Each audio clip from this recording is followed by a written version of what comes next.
जवळपास 40 देशातनं वेगवेगळ्या प्रकारे बियाण्यांच्या क्षेत्रात काम करणारी मंडळी या ठिकाणी आलेली आहेत आणि त्याच्या उद्घाटन प्रसंगी मी त्यांच्यासमोर हा मुद्दा मांडलेला आहे की जे काही आमची बियाणं आहेत त्याच्यामध्ये ट्रेसेबिलिटी असली पाहिजे। कारण अनेक वेळा आपल्याला पाहायला मिळतं की बियाणे उगवत नाहीत, क्रॉप फेलियर होतं, शेतकऱ्यांना खोट्या बियाण्यांना त्या ठिकाणी सामोरं जावं लागतं, नकली बियाण्यांचा सुळसुळाट असतो।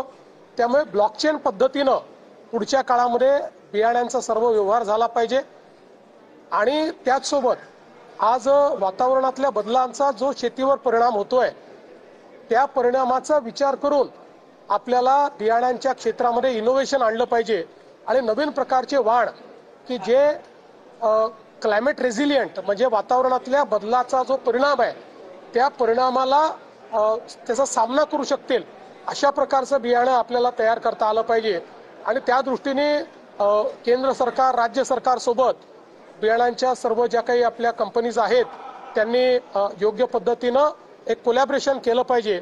आता ब्लॉकचेन आणि AI आर्टिफिशियल इंटेलिजन्स याचं एक मोठं मिशन महाराष्ट्रात आपण सुरू केलेलं आहे, AI इन ॲग्रिकल्चर। त्याचाही फायदा या कंपन्यांना घेता येईल। मी पद्मश्री राहीबाई पोपरे यांचा देखील या ठिकाणी उल्लेख केलेला आहे की त्यांनी कशा प्रकारे पारंपरिक भारतीय बियाण्यांना त्या ठिकाणी त्याचं संवर्धन केलं। त्यामुळे पारंपरिक भारतीय बियाणे आणि आधुनिक विज्ञान यांचा समन्वय साधून वातावरणातल्या बदलामध्ये चांगल्या पद्धतीचं पीक येईल अशा प्रकारची बियाणे तयार करणं, अशा प्रकारचे वाण तयार करणं या संदर्भात संपूर्ण या ठिकाणी विचार व्हावा अशी अपेक्षा व्यक्त केली आहे। खूप चांगल्या नवीन टेक्नॉलॉजीज, नवीन वाण या ठिकाणी किंवा ते तयार करण्याचे कोलॅबरेशन्स हे या काँग्रेसच्या माध्यमातून होणार आहेत आणि म्हणून त्याला मी अतिशय मनापासून शुभेच्छा देतो। असा देखील उल्लेख केला की 25 लाख हेक्टर जमिनीवरती आपण नैसर्गिक शेती ठरवलेलं आहे। यापूर्वी राजभवनामध्ये देखील एक मोठा कार्यक्रम झाला होता, त्या दृष्टीने काय सर वाटतं? निश्चितपणे मी सगळ्या सीड कंपनीजला ही विनंती केली आहे की आज केमिकल्सच्या वापरामुळे मोठ्या प्रमाणात आपली जमीन जी आहे ती त्या ठिकाणी बंजर होते, जमिनीचा पोत खराब होतोय, जमिनीची उत्पादकता कमी होते, क्षमता कमी होते आणि म्हणून आता प्रधानमंत्री नरेंद्र मोदीजींनी जे आपल्याला नैसर्गिक शेतीचं मिशन दिलंय त्या मिशनच्या अंतर्गत महाराष्ट्रामध्ये 25 लाख हेक्टर जमीन ही नैसर्गिक शेतीखाली आणायची आहे आणि म्हणून या सर्व सीड कंपनीजला मी विनंती केलेली आहे की त्यांनी नैसर्गिक शेतीची तत्व आणि त्यांचे वाण, त्यांचं बियाणं याची सांगड घालून आमच्या सोबत काम करावं, तशा प्रकारचं बियाणं त्यांनी तयार करावं अशा प्रकारची विनंती त्यांना केली। कर्जमुक्तीसाठी नेमके काय उपाययोजना करण्यात येईल? कारण कर्जमाफी केली जाते, उद्धव ठाकरे सरकारने पण केली होती, 5 वर्षात पुन्हा त्याहून अधिक शेतकरी आता कर्जमाफीची मागणी करतायत। या एकंदरीत सायकलमधून कशी सुटका होऊ शकते? म्हणूनच आपण प्रत्येक वेळी हे सांगितलंय की कर्जमाफी महत्वाचीच आहे, पण कर्जमाफी अंतिम उत्तर नाही आहे। अंतिम उत्तर हे शाश्वतता शेतीमध्ये आणणं हे आहे आणि त्याकरता शेती फायद्याची झाली पाहिजे। त्याकरता आमचं जे काही उत्पादनाचं खर्च आहे तो खर्च कमी करणे आणि उत्पादकता वाढवणे हाच याच्यावरचा उपाय आहे। करायचा असेल तर चांगले वाण आपल्याला लागतील, नवीन शेती पद्धत आपल्याला लागेल, मोठ्या प्रमाणात मेकनायझेशन करावं लागेल, शेतीच्या नवीन टेक्निक्स वापराव्या लागतील। त्या दृष्टीनं आपण नानाजी देशमुख कृषी समृद्धी प्रकल्प किंवा वेगवेगळे प्रकल्प, स्मार्ट सारखे प्रकल्प जे हातामध्ये घेतले आहेत ते एक प्रकारे शाश्वत शेती तयार करायची आणि शेतीची व्हॅल्यू चेन तयार करायची हा आपला प्रयत्न आहे। पालघर या घटनेप्रकरणानंतर आता विरोधकांचा असा आरोप आहे की त्यावेळेस तुम्ही जो आरोप केले होते त्यातल्या आरोपांना भाजपमध्ये जिल्हा परिषदेचे पक्षप्रवेश दिला। अर्थात रोहित पवार, संजय राऊत यांच्यासारख्या अनेक नेत्यांनी आता जेव्हा तुमच्यावर आणि पक्षावर टीका जोरत आहे। पहिली गोष्ट तर हा जो काही निर्णय या ठिकाणी झालेला आहे तो लोकल स्तरावर घेतलेला आहे, पण तरीही मी माहिती घेतली, मलाही ज्यावेळेस तो निर्णय समजला, एकतर हे जे आरोप लावतायत कालपर्यंत त्यांच्यासोबत होते तर त्यांनी आरोप लावले नाहीत, तोपर्यंत ते चांगले होते, आज आमच्याकडे आले तर ते वाईट झाले। पण आपल्याला माहिती आहे की याचं पूर्ण इन्व्हेस्टिगेशन झालेलं आहे आणि इन्व्हेस्टिगेशनमध्ये काय काय समोर आलेलं आहे ते देखील आपण बघितलेलं आहे. त्यामुळे मला स्थानिक लोकांनी सांगितलं की त्या सगळ्या गोष्टींचा त्या ठिकाणी आम्ही इन्फॉर्मेशन घेऊन त्याची माहिती घेऊनच हा निर्णय घेतलेला आहे. खास करके महाराष्ट्र में सर बाळासाहेब ठाकरेंचा संजय विरोध देखील आहे. राज्यभरातून शैक्षणिक दाखल होत आहेत. कशा प्रकारे हिंदू हृदय सम्राट शिवसेना प्रमुख श्रद्धेय बाळासाहेब ठाकरे यांच्या स्मृतिदिनी मी त्यांना विनम्र श्रद्धांजली अर्पण करतो. श्रद्धेय बाळासाहेब ठाकरे यांनी या महाराष्ट्रामध्ये आणि देशामध्ये हिंदुत्वाला एक नवीन आयाम दिला. हिंदुत्व हे गर्वाने सांगितलं पाहिजे अशा पद्धतीनं त्यांनी लोकांची वृत्ती तयार केली आणि निश्चितपणे मुंबई आणि महाराष्ट्राच्या जडणघडणीमध्ये त्यांचा एक मोठा सहभाग आहे आणि म्हणूनच आमच्या सगळ्यांकरता ते अत्यंत श्रद्धेय आहेत आणि त्यांचे जे प्रखर विचार आहेत त्या विचारांवरच आम्ही देखील सातत्याने चालत राहू. सर मालेगावमध्ये दुर्दैवी घटना झालेली आहे. 3 वर्षाच्या मुलीचा रेप करून दगाने रिचून हत्या केलेली आहे. प्रचंड संतोष आहे. लोक आता रस्त्यावर सुद्धा उतरलेले आहेत मालेगाव. निश्चितपणे अतिशय कडक कारवाई या ठिकाणी केली जाईल. अशा प्रकारची मानसिकता असलेले हे जे लोक आहेत यांची मानसिकता ठेचण्याचं काम हे निश्चितपणे सरकार करेल. जी जिस तरीके से आज शेवटचा दिवस आहे. अनेक ठिकाणी बंडखोरी मोठ्या प्रमाणामध्ये सगळीकडे दिसून येते. त्याच्या स्वरूपामध्ये समजूत काढली जाणार आहे. अनेक ठिकाणी सगळ्या पक्षांमध्ये हा प्रॉब्लेम आहे. याचं कारण खूप मोठ्या कालांतराने या निवडणुका होत आहेत.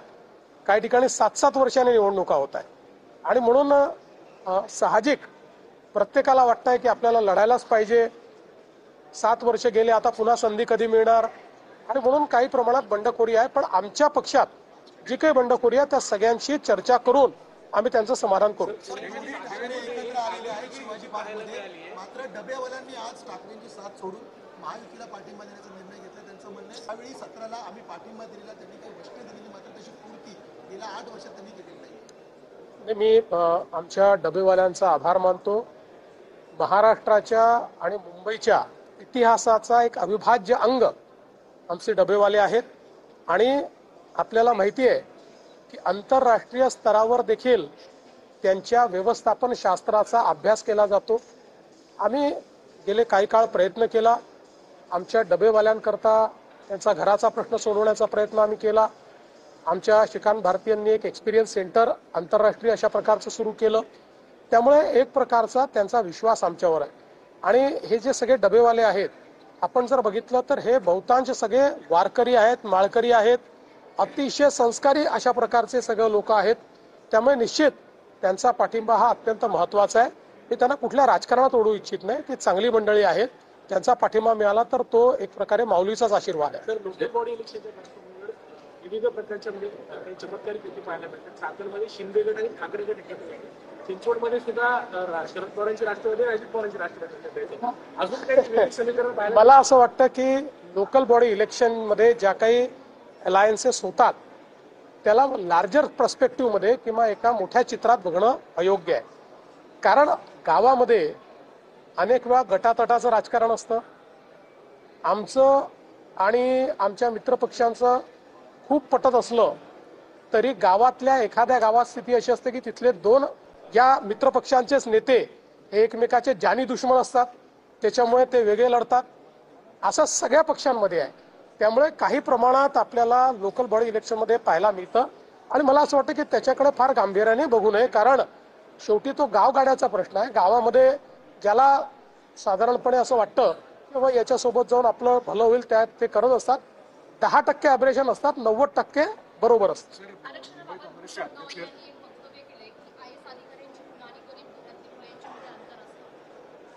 नाही, मला असं वाटतं की देशाच्या सर्वोच्च न्यायालयाच्या मुख्य न्यायाधीशांनी केलेली ही टिप्पणी आहे.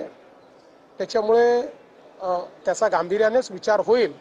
पण मला असं वाटतं की आज त्याच्यावर मी काही माझं मत व्यक्त करावं अशा परिस्थितीत मी नाही, कारण मी त्याचा काही अभ्यास केलेला नाही. मुंबई काँग्रेसच्या वतीने सांगण्यात आलं रमेश चंद्रला किंवा इतर नेते सांगतात शिवबळावर जाण्याची भाषा करतात. एका बाजूला गेल्या अनेक निवडणुकांमध्ये वारंवार पराभव आहे. तरी सुद्धा काँग्रेसचा इतका आत्मविश्वास आहे इथे स्वबळावरची निवडणूक लढवायची. मला असं वाटतं की त्यांनी स्वबळावर लढवली किंवा युतीत लढवली तरी काही फार परिणाम होईल असं मला वाटत नाही. जोपर्यंत काँग्रेसचं शीर्षस्थ नेतृत्व हे भारताच्या मतदारांची नाडी समजत नाही, भारताच्या मतदारांची मानसिकता समजत नाही, जोपर्यंत जमिनीवर उतरून खऱ्या प्रश्नांवर ते राजकारण करत नाही, जोपर्यंत ते केवळ सोशल मीडियाचं हवाईतलं राजकारण करतील तोपर्यंत काँग्रेसला काही भवितव्य नाही. देवेंद्र जी, जिस तरीके से बिहार चुनाव के बाद से प्रकरणामध्ये नवीन गैरव्यवहार झाला, त्या प्रकरणात नोंदणी महानिरीक्षकांचा आज भरवण्याचा आग्रह होतोय आणि अपेक्षा अशी व्यक्त केली जाते की जे दोषी आहेत त्यांच्यावरती कारवाई होईल. तुम्ही काय सांगता? अहवाल याच्या आधी बोलणं योग्य नाही आहे, अहवाल आल्यानंतर याच्यावर बोलणं योग्य ठरेल. देवेंद्र जी, जिस तरीके से बिहार चुनाव के बाद पूरे देश भर में महाविकास अघाड़ी जो अपोजिशन अलायंस था वो बिखरता हुआ नजर आ रहा है, लालू का परिवार बिखरता हुआ नजर आ रहा है, इसे कैसे देर मुंबई और महाराष्ट्र में भी सेम परिस्थिति दिख रही है. आज मुझे बहुत खुशी है कि 10 वर्षों के बाद भारत में, महाराष्ट्र में और मुंबई में एशियन सीड कांग्रेस का आयोजन किया गया है. 10 साल बाद ये मौका भारत को मिला है. लगभग 40 देशों से हमारे सीड इंडस्ट्री में काम करने वाले सभी